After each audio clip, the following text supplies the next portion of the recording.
바다와 소년 이브, 그의 여정은 마침내 바다로 이어졌다. 그가 도착한 바다는 상상보다 훨씬 크고 거대한 물결이 해안을 향해 밀려왔다. 처음 그 모습을 본 순간 소년은 그저 넋을 잃고 바라보기만 했다. 바다가 너무 커서 한눈에 다 담을 수 없었다.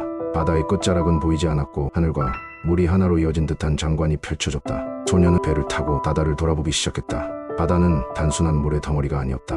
파도가 밀려올 때마다 그는 그 안에 담긴 힘을 느꼈고 바다의 깊고 신비로운 속성에 매료되었다. 한편의 모험을 겪듯이 바다에서의 일상은 그에게 무수한 배움의 기회를 주었다.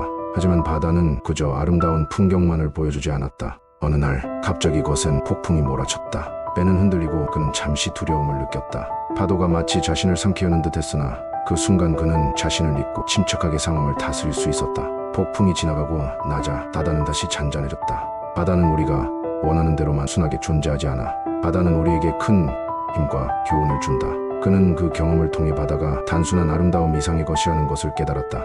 바다에서 보낸 시간은 소년에게 큰 깨달음을 주었다. 그는 바다의 속성뿐만 아니라 그곳에서 배운 용기와 평정심, 그리고 무수한 교훈들이 그의 삶에 큰 영향을 미쳤다는 것을 알게 되었다. 이제 그는 과거의 자신처럼 꿈을 품고 살아가는 것이 얼마나 중요한지, 그리고 그 꿈을 위해 어떤 어려움도 감수해야 한다는 것을 알았다. 드디어 소년은 다시 고향으로 돌아왔다.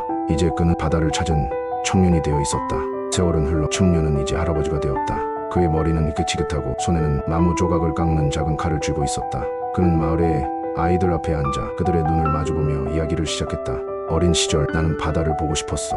그 끝없는 물이 정말로 존재할까 하는 호기심에서 시작된 꿈이었지. 하지만 바다는 그저 물의 끝이 아니라 그 너머에 있는 세상을 배우는 길이었어. 아이들은 호기심 어린 눈빛으로 할아버지를 바라보았다. 바다는 우리가 생각하는 것보다 훨씬 더 큰 힘을 가지고 있어. 그곳에서 나는 두려움을 겪기도 했지만 그것을 이겨내면서 많은 것을 배웠단다.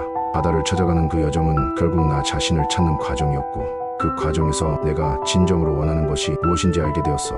아이들이 물었다. 할아버지, 바다는 정말 끝없이 넓었나요? 할아버지는 미소를 지으며 대답했다. 그렇단다. 바다는 정말로 넓고 그 끝은 보이지 않았어. 하지만 그게 중요하지 않았어. 중요한 건 그 여정에서 내가 무엇을 배우고 어떻게 성장했는지였지. 아이들은 할아버지의 이야기를 들으며 자신도 언젠가 바다를 찾아 떠날 날을 꿈꾸었다. 할아버지는 고요한 미소를 지으며 말했다. 너희도 언젠가 너희 바다를 찾을 거야. 그 길은 멀고 때로는 어려울 수도 있지만 그 길에서 배운 모든 것이 결국 너희를 더 강하고 지혜롭게 만들어줄 거란다. 그날 이후 마을의 아이들은 할아버지의 이야기를 마음속 깊이 새기며 자신만의 꿈을 향해 걸어가기로 결심했다. 바다를 찾는 여정이 단지 물을 넘어서 삶의 깊은 의미를 깨닫는 여정이었음을 할아버지의 이야기에서 느낀 것이었다.